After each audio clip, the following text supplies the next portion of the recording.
Adelante. Buenas tardes.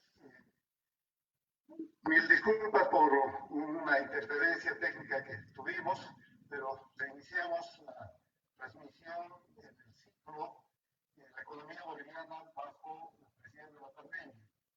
En esta segunda edición vamos a abordar la situación del mercado petrolero y el impacto que está teniendo la crisis sanitaria que vive el mundo y que vive Bolivia. Adelante. Y tenemos la grata compañía de Mauricio Medina poder vamos a dialogar sobre estos temas. Él es una reconocida autoridad en estas cuestiones y a él le vamos a trasladar las preocupaciones que muchos bolivianos tenemos. Mauricio, empiezo por algo casi anecdótico. Leí que estabas preguntando en redes cuál era el procedimiento que podía seguir para hacer la valoración de los logros universal de economía. ¿Has encontrado la manera de hacerlo? Buenas tardes, muchas gracias en principio por la invitación. En efecto, bueno, lo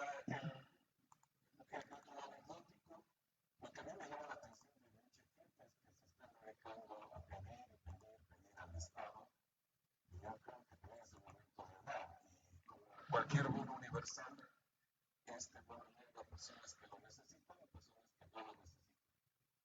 Gracias a Dios, yo por el momento no lo necesito, entonces ahí invité a donar este bono, y de hecho me han llamado muchas personas pidiendo alguna ayuda, y por este post, la verdad que uno conoce gente que está pasando mal, realmente muy mal. Un mensaje central que le estamos pidiendo a los centralistas sindicatos es que si usted no necesita todo el bono, no vale la pena que se quede en el Estado, y luego póngalo a la institución que usted entienda. Esta es una idea que la teníamos hace tiempo con Alejandro Mercado. Decíamos que por lo menos una parte de nuestros impuestos nosotros deberíamos decidir a qué institución la financiamos. Pero bueno, eso ya está dentro de lo anecdótico. Ya, cuando tú me digas, podemos comenzar la exposición. Sí, bueno, mira, quisiera preguntarte cuándo estás, antes de entrar específicamente al tema económico, ¿qué preparado estás por la crisis económica que vivimos y tanto por la situación que nos toca vivir?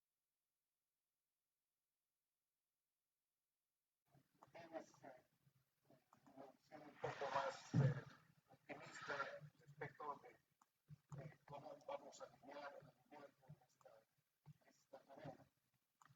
Bien, de acuerdo a lo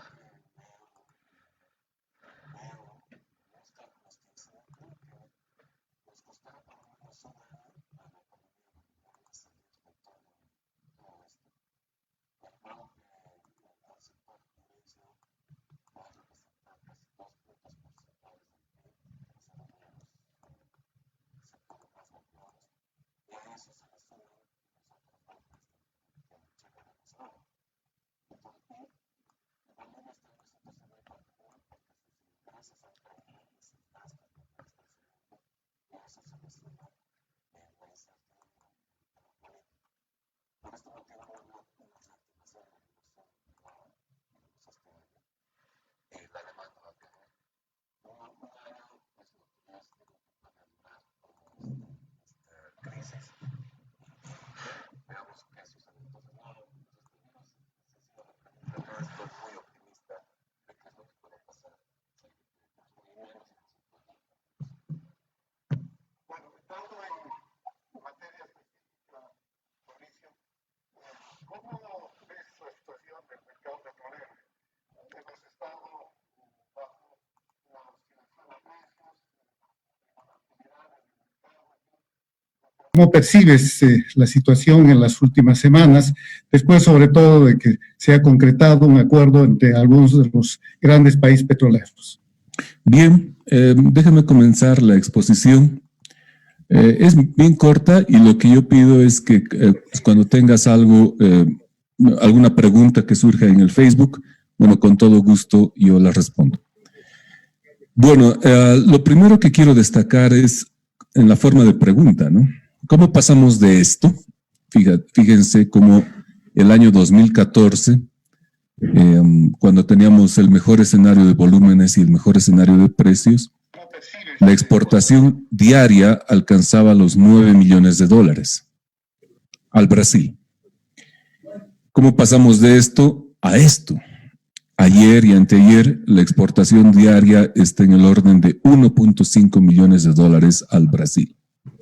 Entonces, ¿qué explica semejante caída de 9 millones a 1.5? Es decir, es una caída muy fuerte y que debemos encontrar algunas razones para explicar esto.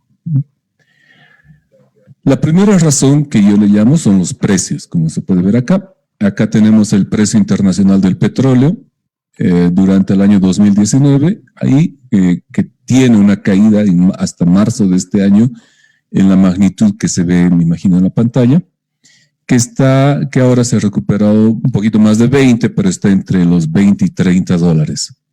Esto hace que los precios de exportación del gas natural hacia el Brasil también caigan. De hecho, respecto el año 2014, los precios de exportación estaban como que 8 dólares el millón de BTU y ahora están en 4 con tendencia a la baja. Entonces, aquí podemos ver el precio de exportación al Brasil, que está en azul. Vemos que el 2014 sobrepasó los 8 dólares el barril. Hay una caída del 2016 que llega a menos de 3, una ligera recuperación y vuelta a la caída. Vemos el año, yo espero que para el tercer trimestre del 2020 estemos en el orden de 3. Por tanto, los precios internacionales del petróleo han afectado el precio de exportación del gas natural, tanto a Brasil como a Argentina. Aquí en rojo podemos ver el precio del mercado interno. Por tanto, el primer factor que explica esta caída es un factor precios internacionales. El segundo factor ha sido la incapacidad que tuvo Bolivia en los últimos 15 años para descubrir nuevas reservas de gas e incrementar la capacidad productiva del país. Entonces, esta incapacidad ha hecho que en diciembre del año pasado, del 2019, Bolivia debe haber acordado una nueva adenda, la adenda número 8 con el Brasil, para disminuir los volúmenes de entrega a raíz de este proyecto. Entonces, ¿cuál era el motivante de esto? Fíjate que en la línea roja tenemos la capacidad de producción de Bolivia, que está en el orden de 55 millones de metros cúbicos por día y bajando, si quieres. El próximo año puede ser peor. Y acá tenemos la demanda del mercado interno en celeste, la demanda de Brasil en verde y la demanda argentina en amarillo. Como podemos ver, en enero, febrero y marzo se anticipaba que la demanda iba a estar muy pegada a la oferta porque Brasil iba a demandar, qué sé yo, la capacidad máxima, Argentina también. El problema es que a partir de mayo Argentina tenía la posibilidad, ahora yo no sé con el coronavirus, pero Argentina tenía la posibilidad de subir su demanda durante el invierno y activar los 17 millones de metros cúbicos al día. Entonces, si Brasil pedía el máximo y Argentina pedía el máximo, por ejemplo, aquí en julio, ya la capacidad de producción boliviana no daba, y ahí íbamos a entrar en incumplimiento y por tanto Bolivia tenía que pagar multas y penalidades. Y esto no es nuevo porque el año 2018, y esto salió a la luz el año pasado, el año 2018, Bolivia pagó una multa por más de 100 millones de dólares con el Brasil por incumplimiento en el envío de volúmenes. Entonces, ante este escenario, lo que se planteó es, bueno, tenemos que bajar la entrega de volúmenes al Brasil, porque con Argentina, debido a la situación política, es muy difícil intentar bajar esto, y lo que se hizo es bajar el área verde, anticipando que en invierno de este año podía Argentina demandar más. De esta forma, la adenda 8 lo que hace es disminuir la entrega mínima o el pago mínimo, no, la demanda mínima de Brasil de 24 millones a 14 millones de metros cúbicos por día. Antes se llamaba Take or Pay, ahora se llama Take and Pay. Podemos discutir eso después, pero el tema es que lo mínimo que Brasil debía comprarnos en este año son 14 millones de metros cúbicos al día debido a nuestra incapacidad para haber encontrado nuevas reservas y de hecho buscado nuevos mercados del gas. Y ni qué se diga, porque he recibido algunas preguntas en las redes que me dicen, ¿y el proyecto de industrialización saca adelante esto? Bueno, el proyecto de industrialización, la planta de Uric, básicamente, es muy pequeña, es casi de juguete, como para poder hacer frente a toda esta caída en los ingresos. Entonces, ese proyecto no ayuda en nada. Ahora, la tercera razón es el COVID, justamente. El gobernador, ¿no? En Brasil, el 21 de marzo declaró la cuarentena en Brasil y esta cuarentena hizo que la demanda de gas natural disminuya también en Brasil, en Sao Paulo, y por eso bajan los volúmenes de entrega de demanda de Brasil hacia Bolivia y en lugar de demandarnos 14 millones, nos demandan 10 millones. Ayer fue 9.8 más o menos. Por tanto, esta sería la tercera razón. La primera razón es un tema de precios, la segunda razón es un mal desempeño del sector de hidrocarburos boliviano en el pasado y la tercera razón es la pandemia que nos está azotando y que genera este tipo de problemas. Entonces, veamos, en términos de volumen, ¿qué es lo que ha hecho el COVID? El 2014 a Brasil enviábamos más de 30 millones, el 2018 un poquito más de 20, y el 2020, es decir, durante estos días, Brasil está demandando en el orden de 10. Y esto ha hecho entonces que nuestra demanda, nuestros ingresos caigan. Y la pregunta aquí que muchos se hacen, bueno, entonces podríamos pedir a Brasil un pago de una multa por incumplimiento de contrato. Hay una cláusula en todo caso en el contrato de fuerza mayor que dice que no se activan estas multas si hay una situación de fuerza mayor. Y cualquier tribunal internacional en el mundo aceptará el COVID, el coronavirus, como un tema de fuerza mayor. Eso no es ninguna novedad. Entonces, nuevamente pongo aquí el impacto, como podemos ver, del mejor momento, que Brasil nos pagaba 9 millones de dólares por día, a la situación actual, que es 1.5 millones de dólares por día. ¿Cuánto menos representa esto en porcentaje? Y no sé, habrá que hacer, lo hago el cálculo en este momento, pero ciertamente es una situación muy compleja porque de la venta de gas al Brasil y Argentina, salen los recursos de impuestos para las universidades, bueno, más del 80%, una caída de más del 80%. Sí, Mauricio, si me permites, antes de que ingreses a ver el impacto fiscal que tiene esta caída tan brusca de las exportaciones de gas, quizá para redondear un poco lo que decías anteriormente, ¿coincidirías entonces en que estamos ante una tormenta perfecta, ¿no? Una suerte de tormenta perfecta por caída de precios, menor demanda del mercado externo y además una caída en la capacidad productiva nuestra? Así es. Esto es el peor escenario posible. Todos nuestros miedos, que de hecho en la fundación, no sé si te acuerdas, Henry, hace 5 o 10 años atrás con el Napoleón, veníamos insistiendo que no se invertía en exploración, que no era bueno depender de los precios del petróleo. Y lo que se dijo en ese momento es, mire, la Fundación Milenio solo le interesa el largo plazo, hay que vivir en el corto plazo. No sé si te acuerdas. Sí, bueno, sí, claro, cómo no. Hemos llegado a largo plazo y estamos en un largo plazo extremadamente difícil, con pocos mercados, Brasil y Argentina, excesiva dependencia de los precios internacionales y sin reservas. Y el COVID lo único que ha hecho es mostrar las hilachas del sector de hidrocarburos boliviano. Sin el COVID, estaríamos en una situación muy parecida a la que tenemos ahora, quizás con un precio un poquito más alto. Pero esto ya se lo venía anticipando hace muchos años atrás. Se dijo en reiteradas oportunidades, se escribió mucho al respecto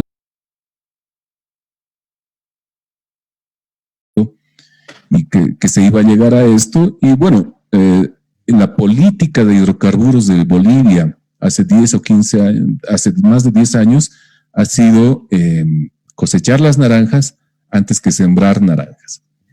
Entonces, aquí la pregunta es si seguimos apostando a este sistema o hay una oportunidad de cambio para no sufrir nuevamente lo que estamos ya sufriendo pues este año, ¿no?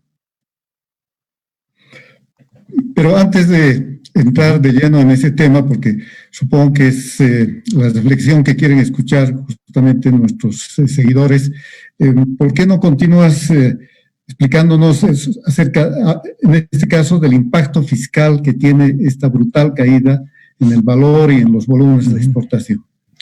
Bueno, el impacto es muy tremendo, ¿no? El presupuesto del Estado para el año 2020 se lo hizo a $60 el barril, con unos niveles de producción más altos de los que se tienen ahora.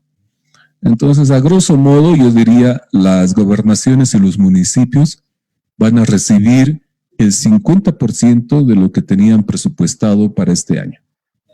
Esa es la magnitud, la mitad, digamos, esa es la magnitud de la caída de los recursos para, digamos, las regiones. El TGN no va a sufrir tanto, porque si bien el TGN tiene menores recursos por IDH, pero también tiene gasta menos en el subsidio al diésel y a la gasolina. En ese sentido, para el TGN la situación con hidrocarburos no está tan dramática, pese a que ahora el TGN está financiando bonos y todo eso. Pero el impacto realmente va a venir en gobernaciones, municipios, universidades, la policía, las regalías, todos los que reciben dinero del sector de hidrocarburos, ¿no? Entonces, ese es el impacto fiscal, básicamente. En términos de digamos, porcentaje del PIB, las menores exportaciones van a significar una caída del PIB de equivalente al 1.5% del PIB, y las menores importaciones elevan el PIB en más o menos 0,6%. Entonces, el sector de hidrocarburos aportará, digamos, entre comillas, a la caída del PIB en el orden de un punto porcentual. Y a esto se le suman el sector turismo y todos los otros sectores que están en crisis en este momento. Entonces, la caída en las exportaciones netas, si quieres, va a ser en el orden del 1% del PIB. Entonces, esta presentación ha sido realmente muy, muy sencilla, muy corta, porque lo que quería era lanzar las 3 ideas de por qué estamos en esta situación, explicar la negociación por qué la negociación que se tuvo con Petrobras, qué es lo que se puede hacer ahora. A mí me gustaría un poco dialogar con la gente que nos está viendo contigo sobre los temas que gusten, ¿no? Mauricio, ¿podrías volver a la última lámina? Claro que sí. Bueno, según hemos conocido en las últimas horas, el FMI está haciendo un pronóstico para este año de caída de la economía boliviana, una contracción de 2.9. El Banco Mundial ha hecho un pronóstico días atrás de 3.4%. ¿no? Así es. O sea que esta caída de 1.5 de hidrocarburos sería aproximadamente la mitad de la caída del conjunto de la economía, ¿no? Sí, un tercio diría yo, porque la parte verde que tú ves acá es lo que gana Bolivia por menor valor de importación de diésel. Entonces, si hacemos la suma, menos 1.5 más 0.6, estamos en el orden del 1%, ¿no? Entonces, un tercio de la caída del PIB, yo lo pondría así, se explica por el sector hidrocarburos. En términos absolutos, este ahorro en las importaciones de gasolina y de diésel, ¿cuánto significa? No, aquí, ¿cuánto es el PIB? Porque tendría que ver los cálculos que hice, pero bueno, estará pues en el orden de 300, 400 millones de dólares, ¿no? Ahí más o menos. Uh-huh. Bueno, no es un gran alivio, ¿no? No, porque esto es una situación sin COVID, ¿no? Ahora con el COVID, las presiones de gasto suben mucho y a esto no le calculo, por ejemplo, la caída del IEHD. El IEHD es el impuesto que se cobra en la gasolina y el diésel. Entonces, el impuesto al consumidor. Ese impuesto, esta recaudación también va a caer porque la gente pues no está en cuarentena, ¿no? Entonces no se está consumiendo el diésel y la gasolina que usualmente se consume. Esa recaudación también va a caer. La demanda de gas en Bolivia, gas interno, ha caído de 14 a casi creo la mitad. Por tanto, esa demanda también va a caer. Y en el sector de hidrocarburos tenemos una situación de acumulación de stocks porque la producción sigue y no hay mucha demanda. Entonces, es una situación extremadamente difícil dentro del sector y bueno, para todo el país, ¿no? Bueno, a propósito de eso, hay varias preguntas que se refieren a si esta es la situación en términos de ingresos, este es el golpe que estamos recibiendo por caída de exportaciones, ¿cómo se va a financiar este conjunto de bonos que está otorgando el gobierno para contrarrestar pues los rigores de la pandemia y poder aliviar al menos en parte la situación de las empresas? ¿Tienes tú un comentario al respecto? Bueno, yo creo que la comunidad internacional ha destinado una buena cantidad de recursos para hacer frente a esto. A Bolivia le tocará una parte. Entonces, buscar financiamiento externo es una tarea. La segunda es buscar financiamiento interno. Bueno, yo no soy especialista en eso, pero habrá que ver los mecanismos. La tercera es hacer más eficiente el gasto, ¿no? Los bonos universales tienen el problema de que lleguen a todos, gente que lo necesita y gente que no lo necesita. Entonces, no sé si estamos en la situación de darnos el lujo de dar un bono universal. Entonces, quizás hay que afinar esto. Te doy como ejemplo, ¿no? Se lanzó una política de pagar, que el Estado va a pagar parte de la factura de electricidad. No sé si la he escuchado. Claro. Si tu las factura, primeras medidas. Sí, correcto. Si tu factura es de 100 bolivianos, entonces el Estado te cubre todo y dejas de pagar. Y si tu factura es más de 1,000 bolivianos, entonces el Estado solo te cubre el 20%, ¿de acuerdo? Sí. Bien, hice los cálculos de todo el presupuesto de esta ayuda. El 20% de esta ayuda llega a las familias pobres y el 80% llega a las familias que no son pobres. Entonces, claramente esta medida no está bien focalizada porque las familias que necesitan ayuda en este momento no son completamente beneficiadas de este tipo de ayuda. Para ponértelo en sencillo, una familia pobre que paga 100 bolivianos recibe 100 bolivianos. Una familia rica que paga 1,000 bolivianos recibe el 20% de esos 1,000 bolivianos, es decir, 200 bolivianos. Entonces el Estado le termina dando 200 bolivianos a las familias ricas, si quieres, y 100 bolivianos a las no pobres, a las pobres. Por tanto, ese tipo de afinamientos yo creo que hay que hacer para plantear las políticas de ayuda que se están haciendo en este momento para hacer más eficiente el gasto, justamente. Esto parece un alivio regresivo, ¿no? En términos de igualdad social, ¿no? Sí, completamente. Es decir, no sé si se quería eso, pero creo que el gasto debería estar más focalizado en familias cuentapropias, generalmente pobres, ¿no? Entonces, si se puede hacer eso, no estoy criticando la medida per se, quizás estoy criticando la implementación y su reglamentación, que parece que no ayuda poderosamente, digamos, a las familias pobres. Bueno, esta misma es la lógica de los subsidios a los carburantes, ¿verdad? Y de hecho es una de las preguntas que llegan de personas que nos dicen Sí, ¿no sería este el momento de revisar los subsidios que se aplican también con carácter homogéneo en la población? Bueno, ahora, si uno levanta los subsidios en este momento de crisis, realmente puede ser muy complejo desde un punto de vista político. Pero dado que el precio internacional está tan bajo, sí quizás es momento de levantar subsidios, aunque no sé, porque el gobierno dijo que con ese menor gasto en subsidios está pagando los otros bonos. Todo esto está un alboroto y como lo dije y lo vengo repitiendo, y en la Fundación Milenio también lo decimos, hay que quitar los subsidios a la energía porque son, como tú dices, subsidios regresivos que ayudan a todos, a los que pueden, a los que necesitan y quizás a los que no necesitan.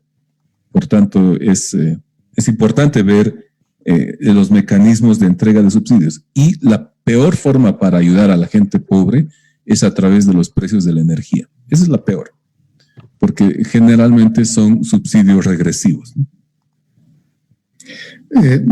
Hay una pregunta de José Luis Sevilla que dice, si los precios que se fijan miran al trimestre anterior, Brasil deja de tomar gas hoy, pero lo toma más adelante, le tocaría pagar menos.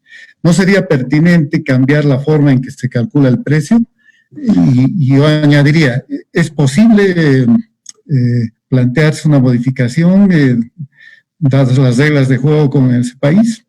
Bueno, ya se firmó la adenda el año pasado, el 2019, donde se extiende la forma como se calcularon precios en el pasado, se extiende por 3 años más. Entonces, la lógica que está detrás de Petrobras es, miren, bolivianos, nosotros no nos quejamos cuando debido a esta fórmula llegamos a pagar hasta 8 o 9 dólares por el millón de BTU. Entonces, si ahora la fórmula hace que baja, bueno, es parte del diseño contractual. Y yo creo que la relación con Brasil va más allá de esta situación coyuntural. Son más de 40 años que tenemos negociando este gasoducto y todavía seguiremos enviando volúmenes al Brasil. Nuestro mercado estará cerca de Mato Grosso, pero seguiremos enviando. Entonces, esto es como una política, digamos, que no debe atender a una situación coyuntural, creo yo. Porque bien podía Brasil plantear el año 2014 una revisión de la fórmula de precios para bajar el precio de 9 dólares a 4 dólares. Pero ahí, claro, quizás los bolivianos no nos hubiese gustado algo así. Claro, y en este momento, más que nunca, tendríamos que cuidar el mercado, ¿no? Sí, porque no tenemos. En ese sentido, ha sido un logro del gobierno, me parece, ¿no?, haber conseguido firmar esa adenda que extiende por 5 o 6 años las exportaciones. Bueno, la verdad que no quedaba otra porque nuestra capacidad de producción no da para más, no da para atender a Brasil y Argentina a su máximo potencial de manera conjunta. Entonces, había que buscar los mecanismos de solución y bueno, estaba en todo caso esta extensión de contrato dentro del contrato inicial. No, eso no es novedad, porque el contrato de exportación al Brasil no es un contrato por tiempo, eso es lo que hay que aclarar a las personas. Es un contrato por cantidad. Entonces, lo que se vendió al Brasil son 7 TCFs de gas. Si el Brasil los demandó en 20 años, bien, sí, pero ahora los va a demandar en 23 años. Entonces, se vendió un volumen de gas, no se vendió por una cantidad de tiempo. O sea que la extensión del contrato era inevitable. Sí, porque hubo momentos en los que Brasil no solicitó la cantidad máxima, entonces esto se iba acumulando para cuando se cumplan los 20 años. Entonces, lo repito una vez más, no era un contrato de tiempo, era un contrato de volumen de reservas, básicamente. Te traslado otra pregunta. Dale. ¿Los costos recuperables pueden terminar siendo mayores a los precios?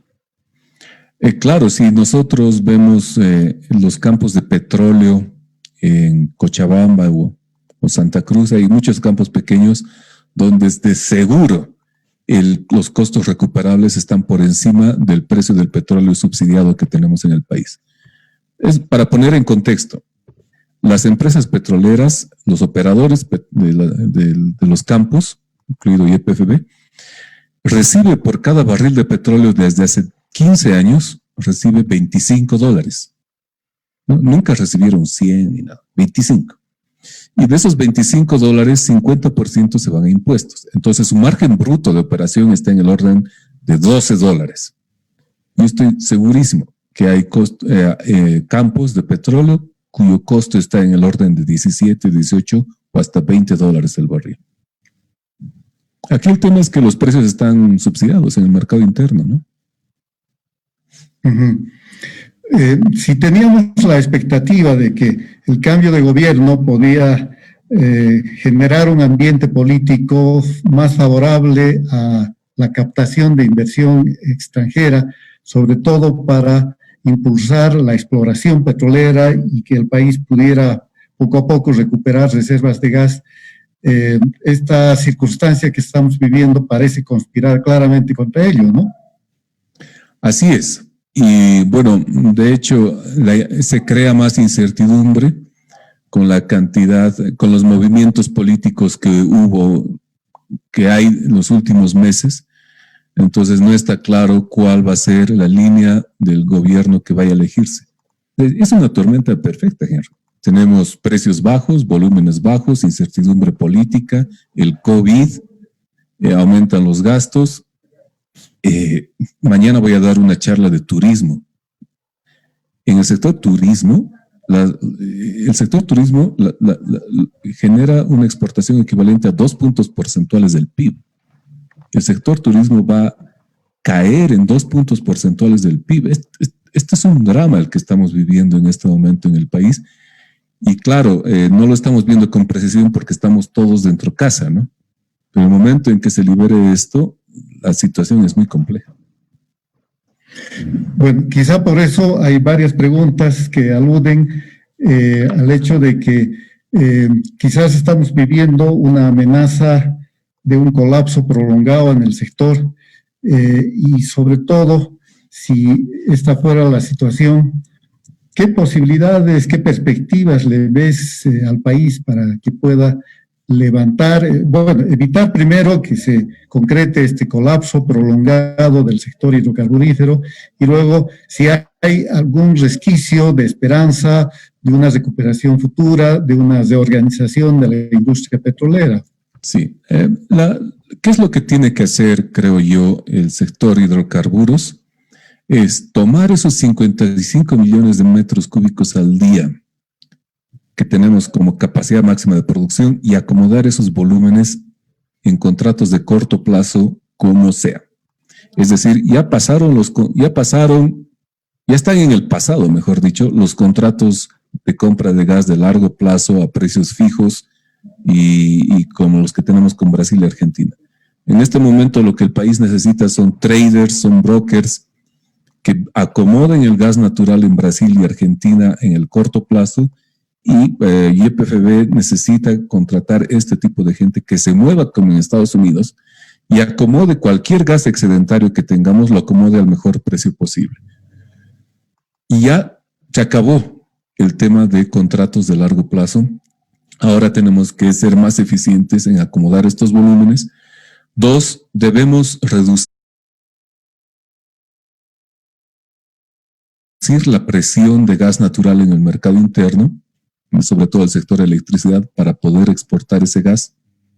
Y esto pasa por quitar subsidios, políticas de eficiencia energética, qué sé yo, pero de alguna manera tenemos que liberar el gas que se vende en Bolivia para mandarlo a la exportación, que pese a que tenemos precios internacionales bajos, están por encima del precio subsidiado. Como lo podemos ver en esta gráfica, el precio subsidiado del gas que se vende dentro del país es la línea roja, que está en el orden de $1.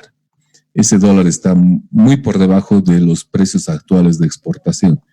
Entonces ha llegado el momento de hacer un fine tuning, como lo llaman en inglés, de hilar fino, para raspar la olla y hacer más eficiente el gas que producimos, ¿no? Si se trata de ahorrar el consumo de gas dentro del país y por lo tanto liberar una mayor capacidad de exportación, este sería el momento de impulsar las energías renovables, las energías limpias. Pero tú ves que hay condiciones, por ejemplo, de precios, de mercado, en fin, para pensar en eso. No, no, de hecho, porque estas energías exigen precios altos y para que estas energías se activen habría que quitar los precios a la energía que tenemos en este momento. Para ponerlo en sencillo, todos quieren cuidar el medio ambiente, perfecto. Ahora, ¿quién quiere pagar el doble en su factura de electricidad para cuidar el medio ambiente? Nadie. Bueno, quizás tú o tal vez yo, pero nadie más. Entonces, todos somos ambientalistas hasta que nos toque el bolsillo. Fomentar las energías renovables pasa por eliminar los subsidios a la energía que tiene en este momento el país.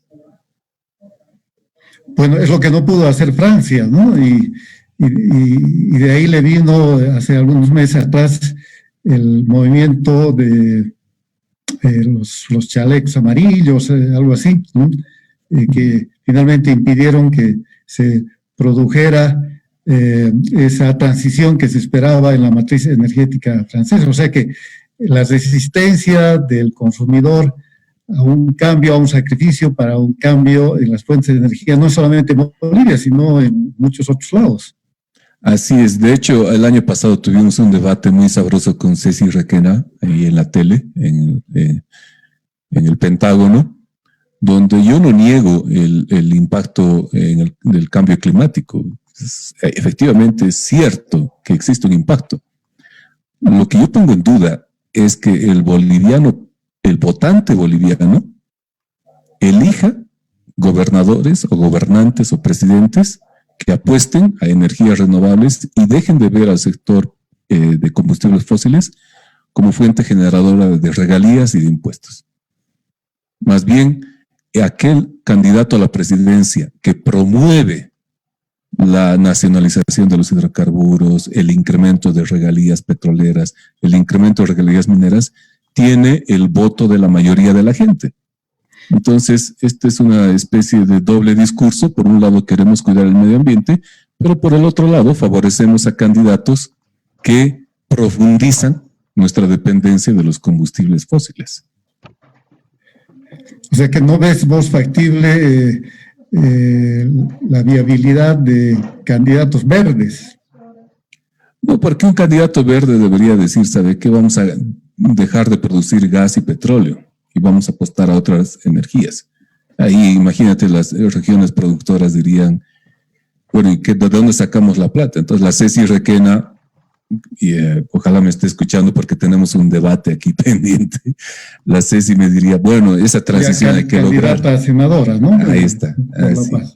Esa transición es la que hay que lograr, y como yo siempre soy el malvado y no me afecta el papel, yo digo, ok, pero para lograr esa transición primero tenemos que convencer al votante boliviano que las regalías al petróleo y a la minería no nos van a sacar de la pobreza en el mediano y largo plazo, como lo estamos viendo ahora.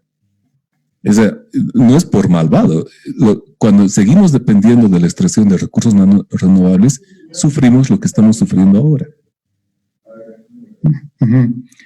Mauri, hay una pregunta muy puntual. ¿Cómo está la exploración en Guacareta?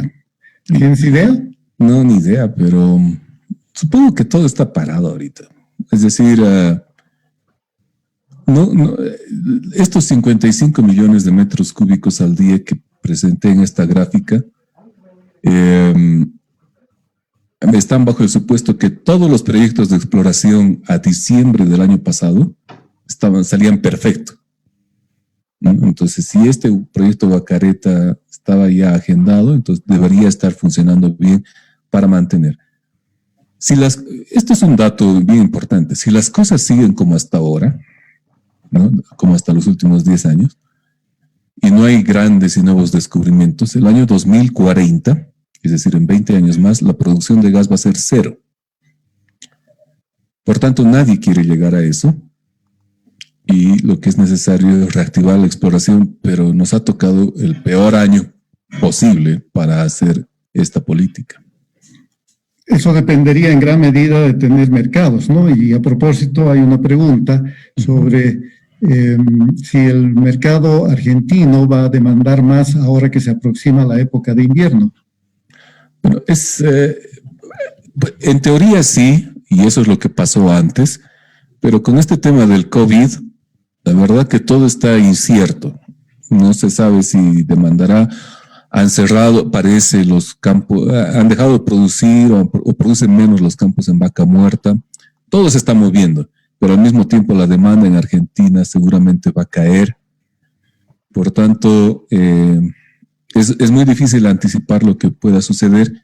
Y de hecho, con Argentina tenemos una negociación pendiente para el próximo año, porque en teoría tendríamos que subir los volúmenes de envío a la Argentina, quitando una vez más o a Brasil o al mercado interno. Entonces, el gobierno que entre tiene que ir a esa negociación o nuevamente con Brasil o nuevamente con Argentina, porque, bueno, pues estamos cosechando todo lo que se hizo en los últimos 10 años, lastimosamente. Ahí hay una restricción estructural, ¿no? Sí. Y solucionar esto, como generalmente lo menciono, el sector de hidrocarburos no, para que tome otro rumbo, no es como un motor fuera de borda, no es como las lanchitas del lago Titicaca, ¿no? Que van de un lado al otro, es como el Titanic, el sector de hidrocarburos. Y para que gire de rumbo, tarda pues un tiempo, 1 o 2 años, para tomar otro destino. Bueno, hablábamos hace unos minutos sobre las posibilidades de energías renovables. A propósito, hay una pregunta que dice, ¿usted cree que si sube el precio de venta de gas natural a las termoeléctricas del sistema interconectado nacional, el sector eléctrico cambiaría la fuente energética de energías renovables o directamente el sector eléctrico aplicaría esta subida al consumidor directo?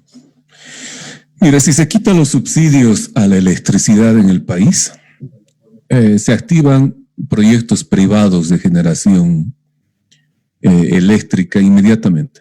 En este momento, ¿por qué no funcionan bien los proyectos de electricidad de generación con energías alternativas?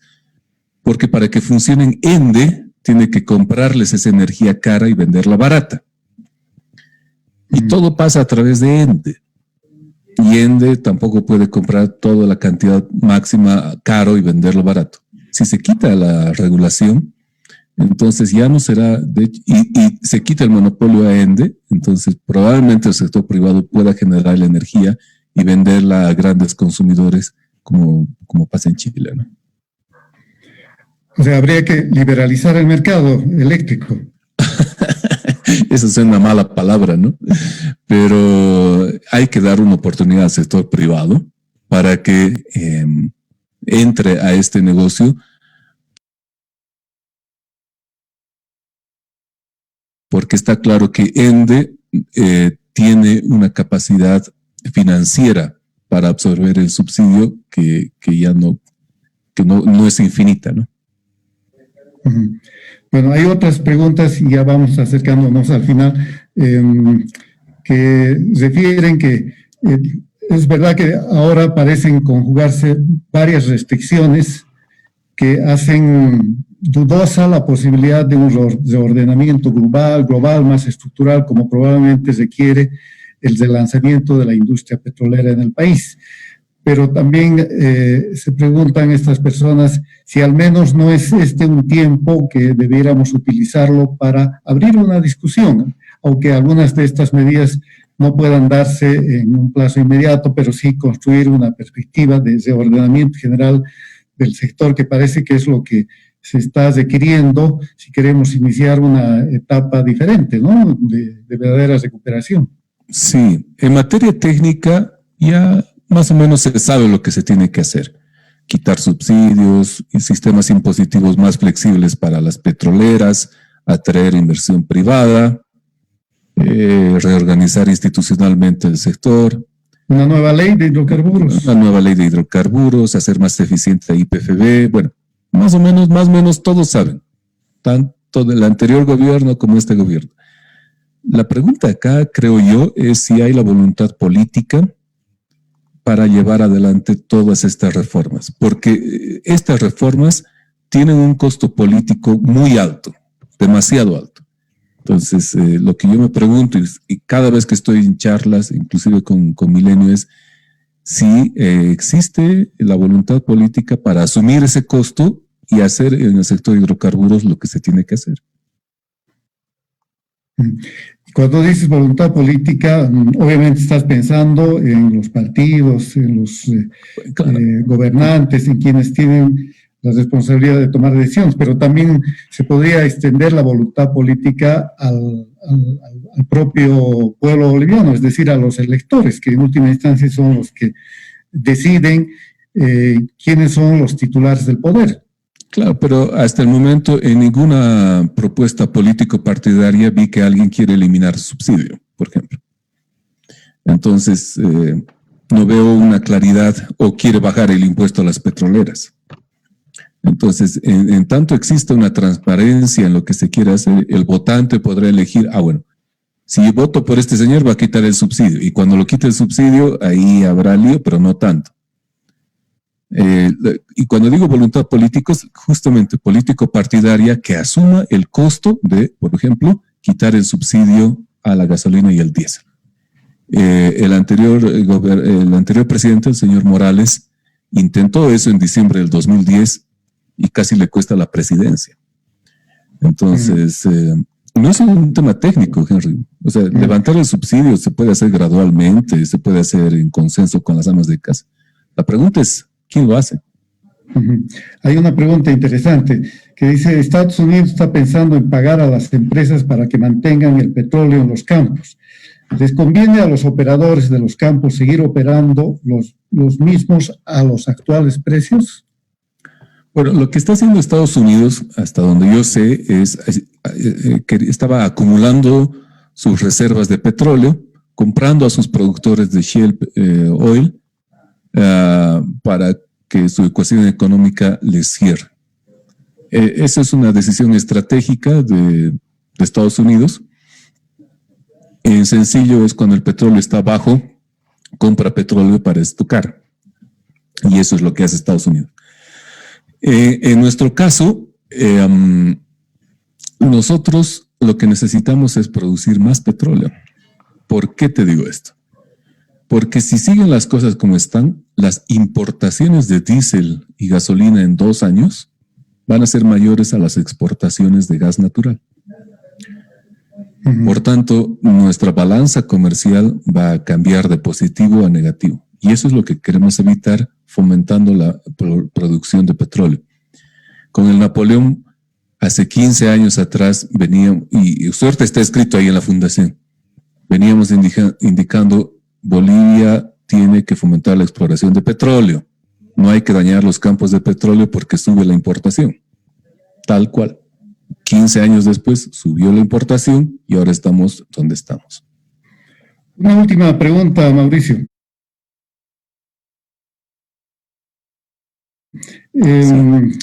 Para pensar en activar, incrementar la capacidad productiva del país, un jugador clave es Yacimientos. Tú hablabas hace un minuto de la necesidad de reformas institucionales. ¿Cómo estás viendo la actual conducción de la empresa estatal? ¿Adviertes algún cambio en relación a la anterior administración, es decir, un cambio positivo? ¿Se puede alentar expectativas mejores de la nueva situación administrativa en Yacimientos? Sí, bueno, quizás hay un cambio positivo en la apertura de información. Finalmente tenemos conocimiento del nivel de reservas, de la capacidad productiva y todo eso. Pero la verdad que lo relevante quizás es preguntar qué piensan los candidatos a la presidencia sobre el futuro de YPFB. Porque ellos son los que manejarán, entre ellos va a salir el próximo presidente. Entonces habrá que preguntar a estos candidatos qué piensan sobre YPFB, pero en lo concreto. ¿Y qué es lo concreto? No sé. Lo concreto es, ¿va a despedir o no va a despedir gente en YPFB? Así pelado. Así como va a quitar subsidio a la gasolina, ¿va a despedir o no despedir gente en YPFB? Porque este momento está con mucha gente. ¿O va a ser más eficiente o no la empresa? Entonces son preguntas que nadie quiere responder porque está en campaña, pero bueno, no es novedad lo que hay que hacer. Yo añadiría, se va a reconocer una mayor autonomía en la administración de yacimientos, ¿no? El próximo gobierno está dispuesto a eso. Bueno, yo era muy chico, pero algo que yo recomiendo a los jóvenes es escuchar a las personas mayores, porque yo hice eso y gracias a eso me enteré de muchas cosas que pasan antes, y gracias a las charlas que tuve con gente en YPFB, han habido pocos momentos en los que YPFB fue autónoma. Y uno de esos momentos fue cuando el señor Estensoro era presidente de YPFB. ¿Y por qué era independiente? Porque era el hermano del presidente y tranquilamente podía pararle los coches. Entonces, la historia de YPFB ha sido que depende de la voluntad político-partidaria.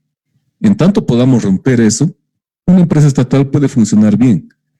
Lo que molesta a una empresa estatal es la injerencia político-partidaria que ve a la empresa estatal como fuente generadora de empleos y como fuente generadora de dinero para el partido. Ojalá podamos romper eso. Espero que no tengamos que buscar a un hermano del próximo presidente para lograr eso. O a su esposa. Bueno, Mauricio, muchas gracias. Llegamos aquí al final de esta interesante conversación. Gracias a todos que nos han seguido y nos han acompañado con sus preguntas. El próximo jueves estaremos con otra entrevista. Gracias, buenas noches.